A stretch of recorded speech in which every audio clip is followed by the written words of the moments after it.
Hello everybody and welcome to the United Stand. Sorry we're a few minutes late, it's my fault. Well, it's not my fault, it's the system we're using has broke a bit, which is why we haven't got visual rants, but we've certainly got audio rants. Are you there, pal?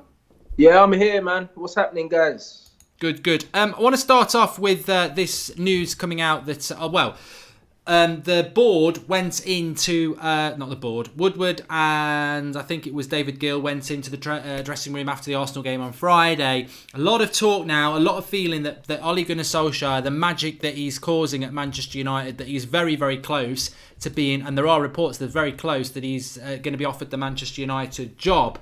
What's your thoughts on that? Do you think, because a lot of people on the fan cams on Friday were saying, yeah, I want him to get the job, but we don't need to offer it him now. You know, we want to see what happens when we lose a few games. As much as we love Ollie, I actually wouldn't give him the job now. Wait till May, because you may as well just wait and see what happens till May. There's no rush. But what's your feelings on it as of now? Because it was a great result on Friday.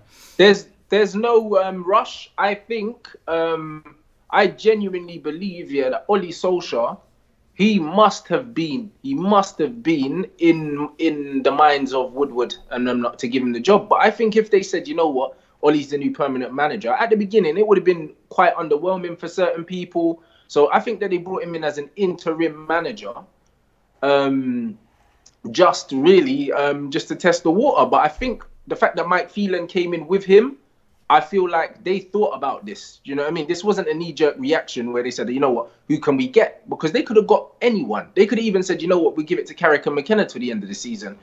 But the fact that Mick Phelan's come all the way from Australia, where he was back over, and come in with Ole, I genuinely believe that this is something that they sat down and they thought about. And I wouldn't be surprised if the job was always going to be his. And this was just his way, this was the board's way of kind of seeing, like, can you do this? Like, they'll still be talking to other people, but I think it's Ole's job to lose. Poch has dropped out of 2 competitions in the last week. And yeah, he's had injuries and that. But in all honesty, as I said on my fan cam, they went to Arsenal the other day and got slapped silly. And we made 5 changes and went there and beat them. And we beat them comfortably. So Spurs have got one of the best squads in the league. Yeah, they've got a few injuries. But if he's not doing it with them, like, what's to really say that he's going to do what Ole's done with us? Like, you can't really say that. I think 2 things really. I think you're right. I think, why give somebody a job if it's just like, come in and sweep up for a bit and then we're getting rid of you. It is always going to be an audition. I think our board doesn't actually know much about football, so they probably are stunned about what he's done because he's done a fantastic job. I'd say about Pochettino, I mean, my stance on Pochettino is that I do sort of feel that they've got 3 games in 6 days. I think people are moaning about... I watched them on Thursday. They lost a penalty shootout and they've got injuries. Today he played his reserves quite rightly because, they've got a game on Thursday or Wednesday. So I think Pochettino's still in the equation, but I think that with the Solskjaer situation, the audition is there. I mean, for me, I just feel that it's all about... I wouldn't give him the job yet because this sounds really wrong, but I want to see what happens when we lose. Because we ain't going to win every game for 3 years if he's given a 3-year contract. We're going to lose at some point. And I think because we can wait till May, I just want to wait and see what the reaction is when we do lose. I don't want us to lose, but I think it'd be nice just to see. And I think he'll come through that as well. I honestly do. The thing is, the big difference with us is, if we lose, we'll still go into the next game attacking and just batter someone. Like, that's what we'll do. Like, there'll be no hangover from it. Like, every game we watch, we have one philosophy, and that is just impose ourselves on the opposition. So, like, people were saying, yeah, we're going to lose games. Yes, we will. And then we'll go into the next game and hammer people. Like, we saw against against Arsenal, we were 2-1 up, and we brought on 2 forwards. Do you know what I mean? Like, that's Ole's philosophy. And our attacking strength is just so high that we're going to win way more games than we lose if we go attacking. Even if we concede 1, we're going to score 3 or 4. And the players have come out and said that. Jesse said post-match, like, we genuinely believe that if we go out there, we're going to score more than the other team, so it doesn't matter. And I just think that with that kind of attitude, that's the reason why Man City win as many games as they do. It's the same with Liverpool. A lot of teams are beaten before they even step out onto the field because they're fearful of the attacking power that these teams have. And when we start imposing ourselves on other teams, I think teams are going to be shit scared of us now, man.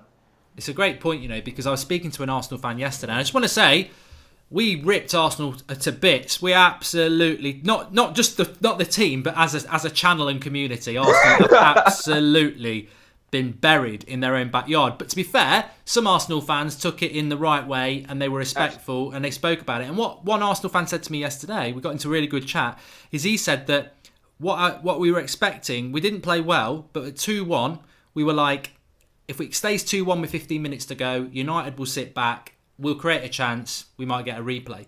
But he said what actually happened is you took two half-decent, Lukaku and Sanchez played well, but then you brought two players on that are better than them, and you had this attitude. Like when I was sat watching it on the watch line, I was like, the next goal's the goal. It's not, there will be another goal, and if we sit back, it will go to Arsenal. But if we keep pushing with Pogba and get it, we'll kill the game. And we killed the game. And that's the difference. They were teams are now not going to be. Teams are going to know, like you say, that we are going to go to kill the game off, like City do. Yeah, and this is it. And teams are terrified of us, man. When you look at our front four, because that's what it is. Because Pogba's an attacker. Like we're just going and ripping through teams. Like I said, I think I said it on one of the fan cams. If we started with Rashford and Martial, we would have put 6 or 7 past them, Yeah. Like we were slicing through them like a hot knife through butter. Like it was easy. And the thing is, even when they had the ball, we contained them so well on the edge of our box. They never sliced us open, not once. We went to sleep once and conceded a goal. But other than that, like they didn't get in behind us. Not at all. We were actually getting 3-on-2s, 3-on-3s. We were literally isolating their players all over the park. And I honestly believe if we had the pace and the directness of Rashford and Martial for maybe 70 minutes, we would have definitely scored 3 or 4 more goals because it was easy work. What did you think? I just got to ask you about this. There's a few things I want to talk about from Friday, but also in relation to other things. Oh, I just want to say as well, just before we went live, apparently Ivan Perisic has handed in a transfer request at Inter Milan because he wants to move to Arsenal. My thoughts on this are, some people, because I liked Perisic a couple of years ago, I wouldn't take him now. He's an ageing Croatian Mark Albrighton looking for a big payday, and that's why he wants Arsenal. And I think the weekend just keeps getting bigger and better because if they sign Perisic, he's nearly, I think he is 30. It's just a massive, massive L. But there's some, I don't know what your thoughts, I do like Perisic, but he would. The scary thing for me is he would have been signing for United because Mourinho loved him. We would have been buying another past it 30-year-old.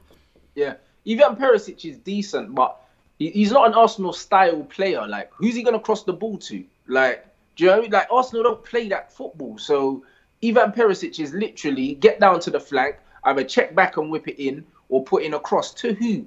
Like, he's not the answer. Like, I saw flipping Bobby Firmino run through them guys like a dodgy curry. Like, do you know what I mean? Like, he put about 3 of them on their arse, or maybe more.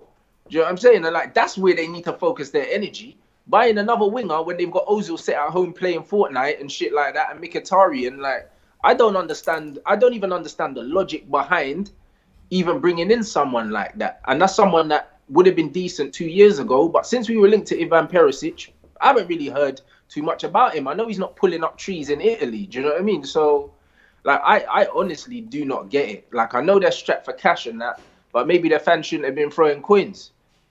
The real Zlatan says, it's just a declining Matt Jarvis. Good one. I like that one. We'll read the Super Chats towards the end, but there's a couple of things I wanted to say, but just very quickly on the Arsenal thing.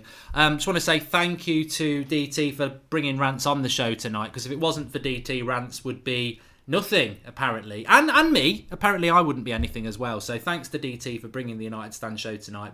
Me and Rants owe everything to you, and you owe everything to Robbie, you fake Luton bastard. But no, I'm only joking. But seriously, the Lukaku thing, man of the match against Manchester United on Friday night. Was that too far? I thought he played well, but I thought there was 5 players better than him. Bro, Lukaku was not man of the match. Like, he done some good things, but he done more bad things than good things. You know what I'm saying? Like, he didn't have a good game. Like, he had a good spell in the game, and it contributed to 2 very good moments. The pass to Alexis was different gravy. The pass was beautiful. Like, if Lionel Messi played that pass, people would have been going crazy. Like, he completely sent, like, the whole back line. Do you know what I mean? So it was a brilliant pass. It was brilliant, wasn't it? And then the second opportunity, like, he couldn't miss Jesse Lingard. What people need to look at is Lingard's run. because he burst through and then he checked and he sent the defenders back into the box and he gave himself the space to get the touch out of his feet and finish it. But Lukaku got his head up and he found him.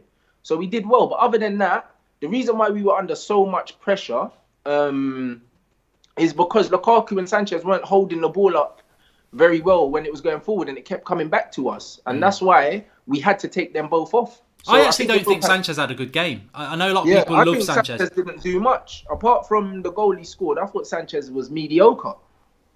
Which, in fairness, I've got to say, as much as I love him, Martial was crap when he came on as well. He scored a goal, but he was giving the ball away a lot. But I thought it was. You know what? I know the Arsenal fans afterwards, and there was a lot of banter there with some people who get what banter is all about. It doesn't need to go bloody personal, as we've said before. But there was a lot of Arsenal. Even Robbie was saying, we were unlucky, and there was this trying to blame Czech, and I was like, you were the home team. You had so much ball in the final third.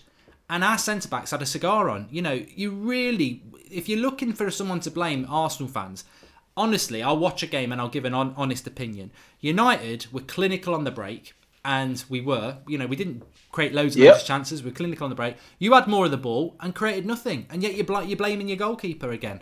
This is it. Listen, we killed them. And the thing is, we deserved everything we got from that game. Like, I wasn't really worried for the simple fact that every time we went forward, I just thought it was curtains for them. Do you know what I mean? Like, my only concern going into the game was the Lukaku and Alexis starting. That was my only concern. Everything else I was happy with. Bailly and Lindelof marshaled that defense extremely well. Yeah. Like, I wasn't really worried. And everyone was talking about Torreira and this, that, and the other. Herrera just absolutely just had him in his back pocket. Like, he was running rings around him. And I said in the preview, our midfield is better than your midfield. Like, you talk about all the attacking power you have. It's all about getting service to these men. So it's going to be a midfield battle. And I think Matic played well as well. I think we ate that midfield. That was an easy game for us. Like, the midfield battle was easily won by us. On the counter-attack, we could have scored every time we went forward. Arsenal done a lot of tippy-tappy shit in and around the box. But did the keeper make any saves from it? No. Do you know what I mean? It was just... They were just flattering to deceive, man. It looked good on the eye, but when you look at the numbers, how many saves did Romero make in the whole game? Like 2 saves? Exactly. And I tell you what, I think I had a cigar, and I don't know about you. You called him Aubameyang the Gabonese Jamie Vardy. I called Lacazette the French Charlie Austin. And all right, one of them scored, but I'd have scored that. And I thought Lindelof and Bailly were very, very good. I tell you what, we disagree on this. And we disagree on these both things. Lingard and Luke Shaw. I made an apology to Lingard yesterday, and I don't really think I need to, but I've always said that I think we need better than Lingard if we want to win the title. And I've always said he's a bench player, but Ole Gunnar Solskjaer was a bench player, and people take it the wrong way. But again, I think his performance against Arsenal, if he could just be a little bit more consistent, he was brilliant, absolutely brilliant. So a big shout out to him. But Luke Shaw had a massive part in the second goal. I thought defensively he was flawless. I wouldn't expect you to change your opinion on one game because that you're not going. You're a clever guy. You're not going to do that. But he had a good game. He had a very, very good game, and he won a lot of headers. I would say he was probably at fault for the goal, but he was in a rock and a hard place because he went for Torreira and it went to Aubameyang. But what was your thoughts on Luke Shaw? Because I know you feel that we need better in that position. I thought that. Like, he disappoints me in it because I think that a lot of guys, and I'm not necessarily including you in it, like, I think they forget the standards that we should be expecting at Manchester United. That's a good point. That's a good point. Like, because we got Patrice Evra. Like, we had Patrice Evra. We had Dennis Irwin. Like, we had some proper left-backs, innit? And people can say, Luke Shaw's had injuries and he's young and that. Like, he is young. But Luke Shaw's he's not young in football terms because Luke Shaw's been playing first team football since he was 16 years old. Yeah, he's had some injuries and that, but he's not, even though he is young on paper, he's not really that young. Like, he's the same age as Scott McTominay. So when people talk about McTominay as a young player as well, he's older than Marcus Rashford. You need to put this all into perspective, Yeah. And the thing is with Luke Shaw, his crosses are hit the front man every time. I haven't seen him put in a good cross all season. He was on corners. He was on corners the other night, though, wasn't he? Exactly, and nothing came from them. Do you know what I mean? They weren't good corners. I'm like, when you cross the ball, crossing the ball is one of the easiest skills in football. You just have to hit space. You don't even have to hit a man. Just get the ball into an area. Do you know what I'm saying? Like, to score a goal, the width of a goal compared to the width of the 18-yard box. Like, put the ball in a fucking area. You don't need to put it like on a sixpence. Just put it there for someone to attack it. Luke Shaw hits the first man every time he gets down the outside. I don't see him stand players up and take them to the byline and whipping crosses. He's not confident at running at players. He comes inside and tries to pass it inside all the time. And for me, with the game now, how it is, where teams are playing with inverted wide men, your fullbacks are so important. If you watch Spurs play, the reason why they can play the way they play is because Trippier goes down outside and he crosses the ball in. Or else Harry Kane wouldn't score goals.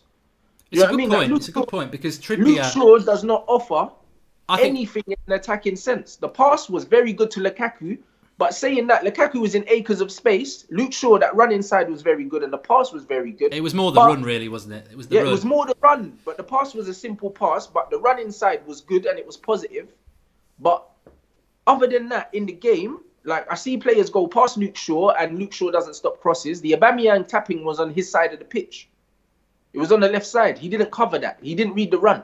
And there were a few times where people got down the outside of him. And then when he goes forward, he's not crossing. So I'm seeing holes in his attacking game and his defensive game. Like, for me, like the Silva brothers, yeah, like defensively, they were a bit of a liability. But going forward, they were absolute menaces. Do you know what I mean? I'm like, if you're going to be an amazing attacking player and a liability defensively, like a Kyle Walker, I can let you off. But when you're not really giving me anything on either end that's above a 7 out of 10, I have to question you. We're Manchester United.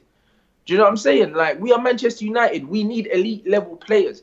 Like, awarding players like McTominay and Luke Shaw 5-year deals when they've done nothing in the game to deserve that, it shows a lack of ambition. And also it shows that we are accepting a lower level, or we're almost accepting mediocrity at our club. Like, we shouldn't be allowed to do that.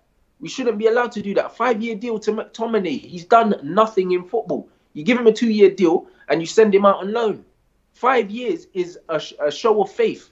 Harry Kane got a 5-year deal. How does McTominay get 5 years? It is interesting, and I do agree with you on that. I mean, on the Luke Shaw thing, I know we're going to disagree, and that's what football's opinions are all about, so, which is why I brought yours in. What I would say about Shaw is that I do agree with you about the final ball. I can't not, because it's factual. And I think you're right, Trippier's the best example, because Trippier, all right, he got a lot of stick today, but Trippier can put, I think Luke Shaw's a better player than Trippier, but Trippier can put a cross in, and that is massive for a fullback. I think he can improve, and I think the fact that we saw him on corners shows that Ollie's looking to improve that, because why would you put someone on corners? So it's a watch this space thing with Luke Shaw, but I really like him, I'm really impressed with him, and I hope that he proves you wrong on that. But what I would say about Lingard is, I sort of feel the same about Lingard. I have done for a while, that I don't know that he's good enough. And people will jump in, quite rightly, and say, oh, shut up, you're an idiot. Quite right. But I don't think we know yet, and we probably won't know for maybe 18 months, how many of these players actually are good enough to be in the level we want to be, which is challenging for Champions Leagues and titles. You know what? Ander Herrera might not be good enough. I think Ander Herrera is good enough. I think he's good enough. I think he's good enough. Ander Herrera, but you know what I mean? We won't know. We won't know until we're there. And then we'll... Absolutely. But what I would say with Jesse Lingard, the difference between Lingard and Luke Shaw, I think that Luke Shaw's deficiencies are mental. I really do. You just reminded me that the injury he got was on the end of a brilliant attacking run, wasn't it? And maybe there's a mental block from that, because it was a horrific tackle. Is it. I think that mentally he does not have the strength to be at this club, because it's one of them things. I questioned his fitness and his commitment anyway. Everyone saw that. But the difference is with Lingard, I mentioned, look at the goal he scored. He showed his football IQ, because he didn't rush into the box like Lukaku probably would have done, trying to get on the end of the cross. He pulled up and he took a step back and he let everyone go. That is showing his football nous. And then he took a touch and he didn't lash at the ball. He just placed it into the corner. Jesse Lingard is a big game player. He scores at Wembley every time we get there. You know what I mean? He scored against Chelsea, he scored against Arsenal, he scores in the big games, and he scored in the World Cup. The guy's shown that he's got the mental strength and the football IQ to play at the club. Technically, he's not a world beater, but he's efficient. Do you know what I mean? You ping the ball up to him in the middle. How often does Jesse Lingard lose the ball? He doesn't. He holds on to it and he moves it on and he keeps running. And in that false nine position, he plays it the way Bobby Firmino plays it for Liverpool.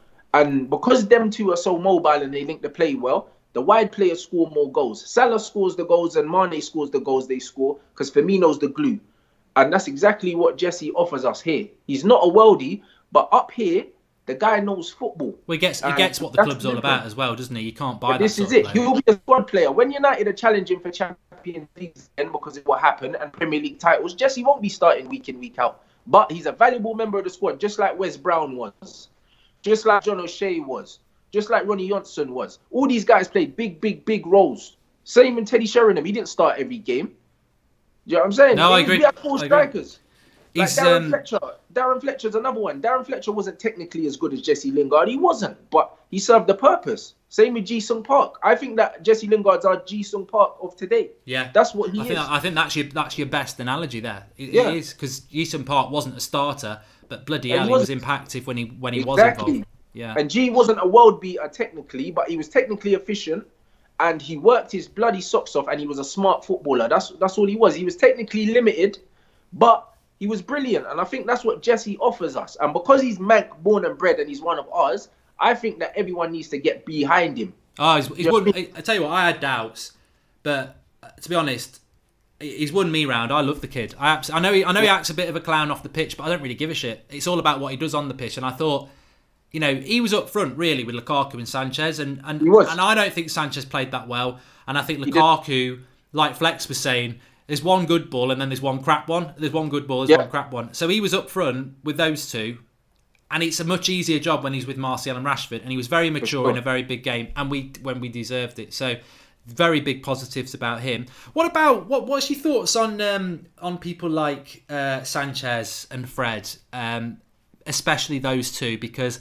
one's the best paid player in the Premier League, and I don't think I did say before the game, if he can't put in a brilliant performance against the club that sold him in that ground, I worry about him. And I don't think it was brilliant, or it was okay. And then Fred, we spend 50 million quid on, and you got Herrera, Matic and Pogba, who are basically undroppable at the moment. And I would be looking to improve on Matic in the summer, so that's not going to help Fred out any further. Do you see futures for those two players at Manchester United? And if so, how? What I was thinking with Alexis Sanchez is, I think he's just on too much money to be a squad player. I honestly do. Like, I think he's got till the end of the season to prove that he can have the impact that he's had at Arsenal, or I'm moving him on. It's that simple, because realistically, he's a shadow of the player that Martial is on that left-hand side.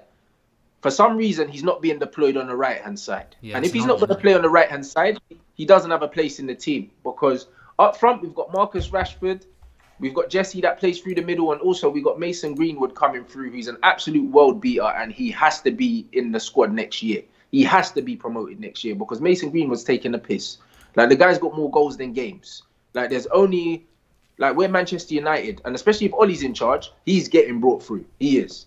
So when you look at players like him, like, I would move Lukaku and Alexis Sanchez on just for the wages they're on. And the fact that these guys, if you're not holding down a first team place and you're on 250 grand a week, Lukaku, and Alexis is on 300 or 350, like, that's bloody over $500,000 a week, that we're freeing up on the wage bill. You get rid of them two, you bring Mason through, and you bring in like a Stephen Berwin, or you get Memphis back or someone like that, and you bring in some attacking young players that are versatile, can play on either side, play down the middle, and we do that, man. Because you look at Son for Tottenham, he plays on the wing, but if Harry Kane's injured, he plays in a false nine. Like, football's evolving. You need attacking players that can play across the front line. Lukaku's a specialist kind of forward. Like, we don't play a system for the specialists. He's looked best in that right, because he's got more pace, because his touch is horrible. So he gets time to get the ball out of his feet. So he looks all right. Rashford has cemented that middle. Martial cemented that left-hand side. So we need players that are gonna be young, quick, enthusiastic, and happy to sit on the bench. And they'll be on about 50, 60 grand a week. But we don't need to be having these guys on a ridiculous amount of money, and their output for what we're paying them, it's not enough. And as for Fred, I really don't know. I think technically he's a very good player and he's young, so he should be given another season anyway. But at the same time, it's like, if he's not getting into the team and he's not getting on the pitch and Ollie's seeing him and he doesn't fancy him, then what do we do? Because we're not going to get that 50 million back, that's for sure. You know what I mean? So it's a strange one. I think Alexis Sanchez if he's not going to play on the right-hand side, I'd move him on.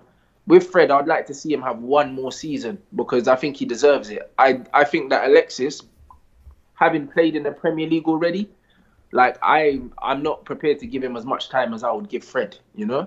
No, and I think he is probably 30 this year. Red Bearded Red says, would you two sell Sanchez if it meant we got to bring through Greenwood and play him regularly? I think we'd both 100% do that. Yeah. That's what Rance is saying. I'd certainly agree with that. I mean, look, I like Sanchez, but I just think he is officially the best paid player in the Premier League, and for that amount of money, you should be getting a Hazard or a Salah or a De Bruyne, not a player that people are just not a player that some United fans, just because they like him, they're applauding a bloody round the keeper and an average performance. And I thought it was average. I thought Lukaku's performance was good, and if Lukaku is happy to sit on the bench and come off the bench and do that, that's fine. But I don't know about you, Rance. I think Lukaku's only going to be happy if he's starting, and if he's starting, I'm sorry, that means Rashford or Martial isn't. And he worked well off the right-hand side, but it was against Arsenal's defence as well. I mean, a good defence are gonna figure him out. But the reverse pass was good. I liked that. And he had a very good game, but he wouldn't have been my man of the match in that. Obviously, the transfer window is going to close this week. Doesn't look like we're going to do any business at the moment. More importantly, Eric Bailly played. Is it Bailly and Lindelof as your centre-backs now? I mean, it always was. It always was Bailly and Lindelof for me. Do you know what I mean? I think they complement each other very, very well. Like, Lindelof's your thinking man's defender, like he reads the game. Eric Bailly is your muscle, like he'll run through whoever he needs to run through. Do you know what I mean? So I think he brings the athleticism and the physical side of the game, and Lindelof brings the calm, the technical side of the game. Do you know what I mean? So I think them two together is brilliant. Like, it is brilliant, man. Like, Victor is an absolute rock. And I remember when he came in, it wasn't going great for him. And the last guy didn't manage him very well. Like, Lindelof got back into the team because we had injuries. Like, Lindelof got sent off in pre-season, I think in his first game, gave her a penalty or something like that. No, he gave her a penalty in pre-season, clattered a guy. And then, was it Huddersfield that he had that terrible game? Last season, last season. And after that, he was missing for a while, but credit to him and his mental strength for believing in himself. He had a very good World Cup, I was pointing out to people as well. Like, they were in a hard group. I think they beat Italy, Sweden, and Lindelof was an absolute Viking for them. And I just think that we've got an amazing young player. The guy's 23, 24 years old. Yeah. And to be fair, Mourinho I thought he was playing well under Mourinho as well. So he's kept it running. It's not just the Ollie effect. He's been very, very consistent. And centre-backs mature a lot later. Like, they come into their prime around 28, 29 years old. He's nowhere near there. Do you know what I mean? He's strong. He reads the game, and he's brilliant on the ball. So I think that we've got an absolute steal, man. We got him for, 30 million? Yeah.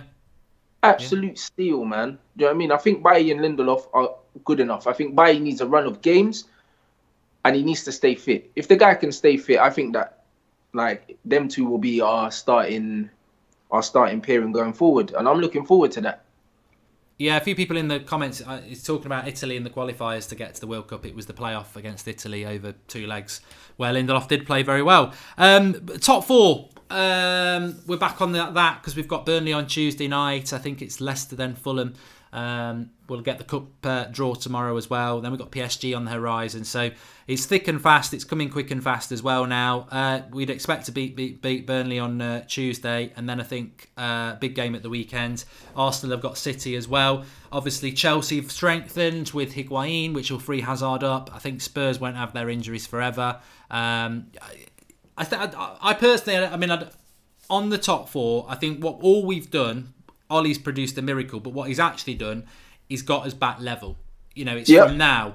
The results almost don't matter in some ways because it's just got us in with a chance, and it's now what we do from now till May. And we have got some tough games. We've got to play Chelsea. We've got to go to Arsenal again. We've got to play Man City and Liverpool. And we've got to do it with this set of players. And I think when you look at Spurs with Kane and Ali and Son, if we had a bit major injury to a Pogba or a Rashford, I would be very worried. But top 4, that's got to be the number 1 focus. And it's looking good at the moment. You'd have to say we've got a very good chance of getting it. Yeah, I think we're going to get top 4 comfortably. I really do. I said that Tottenham, I just don't think that they have they don't have the resources. They don't, and that's why I think Pochettino has always made it clear that he doesn't prioritize cup competitions because he knows how hard it is to get the top four fighting on 3 or 4 fronts because they simply don't have the squad. And I I'll think just cut in there actually because it's an interesting point you raised and it's just dropped into my head. You know, we talk about Pochettino being a Manchester United candidate, which is quite right. I like him as a manager, but you've hit the nail on the head there. That is something very consistent with him.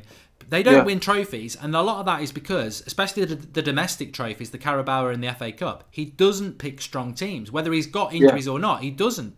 And that's got to be a worry if he did come to United. Yep, it is. It is a worry, but I think that at United, he'll have the resources, and I think his attitude will have to change because at Tottenham, there's not that pressure. You know, at Manchester United, there will be pressure to deliver. There will be pressure to deliver. There's not that pressure at Tottenham, and rightly so, because they're not a club of anywhere near the stature of Manchester United. But when you come in at United, no matter what is said, there's going to be pressure on you from the fans, from the board, and from just the media, everyone, to win stuff. Do you know what I mean? So, as far as I'm concerned, when I'm looking at Tottenham's squad from 1 to 20, I think that their squad's good enough to win a trophy. Like, I don't buy into the idea of we haven't won a trophy because we don't have a good enough squad, because you can still win a League Cup or something like that. Yeah. Do you know what I mean? Like, you still could. Like, I'm not really trying to hear that because realistically, Tottenham, you're not winning the Premier League. So you could still respectably finish in the top 4 and bag a League Cup or an FA Cup. You're not going to win the Champions League. So, do you know what I mean? But the whole excuse of we don't have a squad to compete for anything other than the top 4, I think that's a bit of, I don't know, I think that's a bit of a security blanket for him, you know, that he knows he's got there. Yeah, definitely. Also, that just reminds me just on the Ollie thing there as well. I hadn't brought that up, is that we talk about giving Ollie the job, and I think we both agree that, look, why give him the job now? Wait till May. Let's just see what happens, because it's all about the first loss for me. I think we've got to wait and see what happens when we lose. But also looking at it from a fan perspective and a player perspective as well. If Ole Gunnar Solskjaer was to miss out on top 4 by maybe a point or goal difference, and it's not his fault, he's produced a miracle to get there, and then the club go, we always wanted Pochettino, there is that danger that appointment could destroy the unity of the squad again, because you might have people like, you know, Pogba and everybody, like, you know, we like Ollie. He's who we want. So there's that danger, isn't there? If you brought a Pochettino or even a Zidane, they're going to come in with their own mindset. And the great thing about Ollie is we know what his mindset is. It's the Manchester United mindset. Yeah, well, there you go. But that's why I don't want anyone else, innit? Because it feels like we've got a Manchester United fan here managing the club. Yeah. Like, that's what it feels like. Someone who, he feels what we feel, he believes what we believe, and he plays the way we expect us to play, you know, because he's been there. And there's something very different about having Ollie in it. Like, we've tried everything else. We tried the fucking longevity David Moyes heritage bullshit route. Yeah, it didn't work. We tried the foreign tactical philosophy bullshit with Van Gaal. That didn't work. We tried the proven winner route with fucking Mourinho. It didn't work. Like, we need to go back to basics and just go back to Manchester United. So I think that bringing in Ollie is the one thing we haven't tried yet. Like, we haven't tried that. We've tried everything else. It didn't work. Everyone could talk about we need a proven winner, but Van Gaal's won everything in the fucking game and got third in the World Cup with a Holland team that had no right to be there. So he's got credentials. The guy's won everything. He's brought through some of the biggest names in football history, Louis Van Gaal, and it didn't work for him. Mourinho's won everything that there is to win in football, and it didn't work for him. So Ole Gunnar Solskjaer is the one thing we haven't tried. So I feel like it's his job to lose, and I pray that he does get the job. I don't care what happens between now to the end of the season, because I think that the players are good enough that we're gonna win more games than we drop points in. Like, I saw a stat that not only have we won 8 on the bounce, but we haven't been behind. We haven't been behind under Ole. Yeah. We haven't. Do you know what I'm saying? We haven't even been behind. Like, we don't even know what it feels like to be pegging games back. We're going in and killing teams off. Like, and that in itself is a good thing, because it's like, yeah. I'm always excited for when we do go behind, because let's see what happens when we're behind, because he'll probably just, you know, go out on the attack and have it that way as well. So yeah, let's bring it on and let's see what happens with it. But I do think that I just think let's just see. Let's not rush to give him a job at the moment. And I don't think the club will do that either. I think they will sit back and see what happens with it. And but let's go through some of the super chats. Abhinav says, don't forget about Axel Twansivi. He's been great. Yep, next season he'll be back. Shiam says, did you see the celebration of Martial, pointing finger to the badge, a new contract on the way? Anyway, it's nice for United to silence Gooners. Yep, that's more positivity. I think De Gea and Martial will be signing soon. Would you play Fred on the right, says Fraser? We can come back to that, but I don't think he'd play on the right wing. I think he'd be where Herrera is. Philip... but I think Fred can play as a wide man. I think he's got the pace and he's got the technique to play as one of the wide men. And he can also play fullback as well. So, I think that there might be a role for Fred because he's small in stature and he's quick and he's technical. I think he could do a job out wide. Do you know what I mean? And I think he could do a job as a fullback as well, man. I think he's a useful player. So I wouldn't write him off just yet because he's got a similar build to N'Golo Kante. They're very small guys. Yeah. They're very technical. Do you know what I mean? And Kante does fine, man. I just think that Fred needs to adjust to the pace of the Premier League because technically he's got all the tools. Physically, he gets up and down, he covers the ground well, and he plays with a lot of energy. Do you know what I mean? So I think that there is a role for him in this squad. And also, the positive thing about Fred is that he's on the bench. It literally is the next one in line. It's like Fellaini ain't going to get in. McTominay's not going to get in. Fred's on the bench every game, so he's coming on if Herrera comes off. So he will get a chance between now and the end of the season. Philip Burtonwood says Arsenal's new name is the Pensioners Club. Matthew McFadden says Herrera did exactly what Arsenal fans thought Herrera was going to do. Arguably our most improved player. Doubted him myself, but he's been amazing. He has. Yes. Wilf says, what do you think of the Poch quote after the FA Cup exit? Trophies don't take a team to the next level. They're just for building your ego. Rants, what's your thoughts on that? I think that's a poor comment, really. It's a bit of a sour grapes comment. It's horrible. If he was auditioning for the United job, that's a big cross right there because one thing winning does is winning builds confidence. I don't care what anyone says. You can't get to the next level as a club without winning a trophy. It doesn't exist. Do you know what I mean? And that's what I say to Liverpool fans. You can talk all the shit you want and you can talk about we've improved every year and we've got to all these finals. But until you fucking win one, you're still hug merchants. I don't care about all this getting to a final and we've improved and all of that. No one matters, bro. At the end of the day, nobody remembers who's in the final. People only remember whose name's on the trophy. Yeah, this is it. Last year, isn't it? But this is it. Nobody remembers. I always have to Google, who was in the final because we don't know. We only know who won these games. So, because of that, I remember that John Terry put on his fucking shin pads, to go and hold up a trophy. I can't remember who they played that game. Do you know what I mean? It doesn't matter. So honestly, that comment is, as I said, it's just it's a cop out. Do you know what I mean? It's a cop out. It's that simple. I think he's either trying to pressure Levy to give it into giving him more money, or he's trying to cover his own ass. But either way, it's a poor comment. It is. Pradney says, if we win the FA Cup and get top four, then not giving the job to Ollie would be a mistake. That will haunt our club for years to come. I think he'd get the job. And he says, Peter Jewel Samuelson says, it's just like a chase. Much more fun when you are chasing the bird, Mark. Let's keep on the chase, match by match. Ollie the Viking. Thanks to Nathan Pettinand. Mark looking posh, says Sharath Math Fitness. God, just because I'm wearing a shirt. Cobb Ross Aitken says, to consider Ollie, we definitely need a head of recruitment and director of football. He needs a good structure to help him, as he has never done teams. Agreed. Jacob, Ollie only if Phelan stays as well. I think we'd agree on that, Rance, wouldn't we? Yeah, absolutely. I think that Mick stays anyway. I think that Mick and Ollie thing stinks of Sir Alex Ferguson. It does. It stinks, innit? I believe that they sat down and they planned this. Sir Alex Ferguson, Sir Bobby and Ed Woodward definitely sat down and planned this, man, because Ollie didn't come in on his own. Ollie's got staff at his last place. Ollie's come alone. So I believe that this thing was, I think this was calculated. I think that this was very well thought after. And the fact that even Mourinho didn't even know he was getting sacked. It just happened. So that tells me that this was not an impulsive, it wasn't an impulsive move. Both of these guys were under contract somewhere. Do you know what I mean? So this tells me that something was going on for a while. And remember I said to you a while back, Woodward never pulls the trigger till he has his man. He doesn't. He makes sure that he's got this thing together and then he goes bang. He always does that. And he's not afraid to make a big decision. He wasn't afraid to pull the fax machine on Real Madrid. He wasn't afraid to tell Jose, fuck off, I'm not selling Martial because he wanted Willian. Do you know what I mean? He's not afraid to make big decisions when he has to. So he gets a lot of shit and that, but when it comes down to it, like, he's willing to put his neck on the line. So I think that Ollie was under serious consideration. Bio20 says, if he realises what we do about Mata, Matic, Fellaini and Jones, so why not give him the job? Still concerned he sees Lingard as our natural right winger and likes them. Look, I don't think...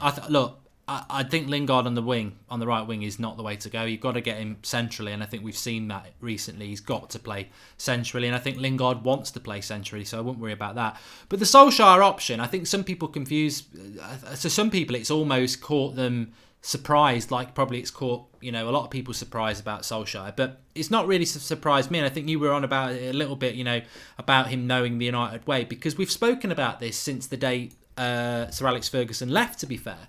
We always said, do you go for Zidane? Do you go for Class of 92? And I think what people have not really put together is that all Ole Gunnar Solskjaer is the Class of 92 option. He's that fantasy option that everyone wanted. It's just not the Class of 92. It's not Gary Neville or Giggs or Scholes or Butt. It's Ole Gunnar Solskjaer. And it's still the Class of 92 option. It's just none of the Class of 92. It's the ex-player option, isn't it? That's what it is. Yeah. And a lot of people were on about that for a long time. Yeah, but this is it. Like, as I said, we've tried everything else. You know what I mean? We've tried everything else, and it's just one of them things where, like, even there was a picture that came out when in Dubai, and Solskjaer was sitting down with Rashford, Lingard, and Martial, and the way these guys were engaged in what he was saying, because they respect him, and that's what I said that Zidane would bring as well. As of ex-footballer, there's nothing you respect more than a man that's been there and done it. I don't care. Like, even Martial said, and I know he was having a dig at Jose, he was like we always listen to what Ollie says because he's been a footballer himself. Like, he knows what it means. Like, and I know he was having a shot at Jose, but also, like, these guys only need to go on YouTube and look and see what Ollie's done for us. Like, so if Ollie tells you to make this run and to play it here, you listen to Ollie. Because Ollie's coming off the bench and scoring 4 goals. Like, and that shows that Ollie's football IQ was of a very high level. Because he used to say that he used to study the game from the bench and he used to see where the holes were and he used to exploit teams. You can't coach that. He's a thinking man. And the way he dismantled Tottenham and the way he dismantled Arsenal is because he watched how Arsenal played Chelsea with the 2 up front, because they don't always play that way.